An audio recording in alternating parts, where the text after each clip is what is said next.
Bonjour et bienvenue dans cette vidéo de présentation de la méthode de l'entretien. L'entretien utilisateur fait partie de la grande variété de méthodes utilisées en conception centrée utilisateur. Cette méthode vise à recueillir un besoin, des caractéristiques ou des attentes des utilisateurs via des échanges directs avec un groupe d'utilisateurs finaux. Ces informations sont qualitatives, c'est-à-dire que ce ne sont pas des données chiffrées et qu'elles sont subjectives aux personnes dont elles proviennent. Les données s'appuient sur l'opinion des personnes interrogées, pas sur leurs actes. Cette méthode d'évaluation présente un certain nombre d'avantages. D'abord, elle permet d'être au plus près de vos participants, vous allez pouvoir récolter beaucoup de données directement issues du terrain. Elle permet, tout comme le focus group, d'engager les participants dans votre projet, ce qui peut favoriser l'acceptation de celui-ci. Mais aussi quelques inconvénients. Cette méthode est très coûteuse en temps, la préparation, la réalisation et l'analyse des résultats sont très chronophages. Si vous avez un temps limité, ce n'est sûrement pas la méthode la plus adéquate. Ensuite, comme toutes les méthodes impliquant de demander aux participants d'exprimer leurs besoins, l'entretien risque de produire des données imprécises ou inexactes. Il peut également exister un biais dans la récolte des données puisque vous allez récupérer ce que le participant perçoit de la réalité et non pas ce qui s'y passe réellement. Il existe différents types d'entretien. Les principaux sont les suivants, l'entretien directif, l'entretien semi-directif et l'entretien non directif. La principale différence entre les trois est la manière dont est dirigé l'entretien. Pour l'entretien directif, toutes les questions sont préparées à l'avance et sont posées successivement à l'interviewé. Ce type d'entretien est assez limité et peut paraître comme un interrogatoire auprès de l'interviewé. Si vous avez besoin de réponses à une série de questions précises, nous vous conseillons plutôt de faire un questionnaire. Vous pouvez vous référer à la vidéo correspondante pour connaître la méthodologie. Pour l'entretien semi-directif, une série de questions assez larges sont préparées permettant à l'interviewé d'avoir une plus grande liberté dans la réponse qu'il souhaite apporter. L'intervieweur est également libre d'ajouter des questions supplémentaires au fil de la conversation. Pour notre projet, nous avons choisi de débuter par une série d'entretiens semi-directifs pour récolter des informations sur les interactions des amas dans leur quotidien. Cela nous a permis de nous mettre en confiance et de récupérer les informations que nous souhaitions sur les différents acteurs. Enfin, l'entretien non directif est un entretien où aucune question n'est préalablement préparée. L'interviewé a la liberté totale de ce qu'il souhaite dire.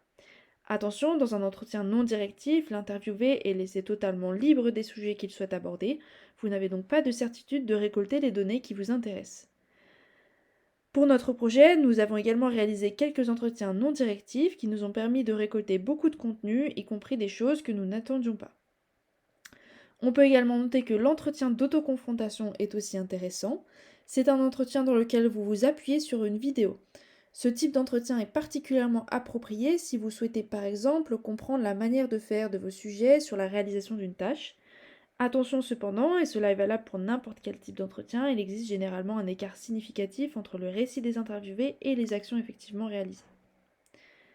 Le choix du type d'entretien que vous allez effectuer peut se faire sur la base de plusieurs critères. Le temps que vous avez à y consacrer. Un entretien directif est très préparé, l'entretien dure donc moins longtemps, tout comme la retranscription. En revanche, la durée d'un entretien non dirigé est très variable et la retranscription beaucoup plus longue, car l'interviewé peut exprimer beaucoup d'idées différentes. Le choix se fait également selon votre problématique. Si vous souhaitez confirmer des hypothèses préalablement établies, vous pouvez faire le choix d'un entretien directif ou semi-directif, mais attention à ne pas trop orienter les questions. Si vous souhaitez plutôt explorer une thématique, tournez-vous plutôt vers un entretien non directif. Si vous souhaitez récolter des informations sur la réalisation de tâches, par exemple, l'entretien d'autoconfrontation est particulièrement adapté. Passons maintenant à la mise en place d'un entretien. D'abord, la préparation. Elle consiste en premier lieu à se demander quelles informations vous souhaitez récolter en faisant passer ces entretiens. Comme expliqué précédemment, en fonction de vos besoins, vous allez pouvoir choisir le type d'entretien qui vous sera le plus utile. N'hésitez pas à combiner plusieurs types d'entretiens si nécessaire. C'est ce que nous avions effectué lors de notre projet en débutant par des entretiens semi-directifs puis des entretiens non directifs. Une fois que vous avez choisi le type d'entretien, il est temps de préparer vos questions si nécessaire. Plus l'entretien est dirigé, plus les questions seront fermées. Attention néanmoins, tout comme le questionnaire, à ne pas orienter les questions. Selon comment vous formulez votre question, les interviewés peuvent être orientés vers une réponse donnée. Cela est particulièrement valable pour l'entretien directif. Par exemple, si vous posez la question « Nous avons remarqué que la numérisation posait de beaucoup de problèmes aux amas, est-ce votre cas ?» La personne est orientée vers la réponse oui et ce résultat est donc biaisé. L'élaboration des questions permet de réaliser une grille d'entretien. C'est simplement un document comportant les questions que vous souhaitez poser et si vous devez en préparer, ainsi qu'un espace libre pour prendre des notes. Libre à vous d'ajouter des questions au fur et à mesure de l'entretien si nécessaire. Ensuite, il convient de sélectionner vos participants. Pour que les attentes des utilisateurs soient correctement cernées, il est important d'interviewer un panel représentatif de la population analysée. Si vous recrutez un échantillon d'utilisateurs qui n'est pas suffisamment proche de votre cible idéale, les résultats pourraient être faussés. Il est donc important d'avoir une bonne connaissance du type de personnes ciblées. Concernant le nombre de personnes à interroger, on dit dans la littérature qu'en recueillant les avis de 7 utilisateurs, vous récolterez 80% des problèmes ou des avis. Si néanmoins vous identifiez des typologies dans votre population cible, par exemple la population d'AMA comporte plusieurs typologies, les AMA du CCE, les AMA du service d'hospitalisation, etc. Si vous pouvez alors répartir vos participants sur les différentes typologies que vous voulez interroger. Par exemple, 3 personnes du CCE, 2 personnes d'un service d'hospitalisation médicale, 2 personnes d'un service d'hospitalisation chirurgicale. Ensuite, il vous faut prévoir le lieu de l'entretien. Privilégiez un lieu confortable et neutre pour que les participants se sentent en confiance pour exprimer leur avis positif ou négatif.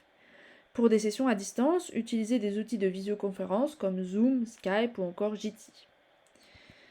Vous pouvez faire le choix d'enregistrer la personne interviewée ou seulement prendre des notes. L'enregistrement vous fournira des informations précises, mais attention, la retranscription peut s'avérer très chronophage.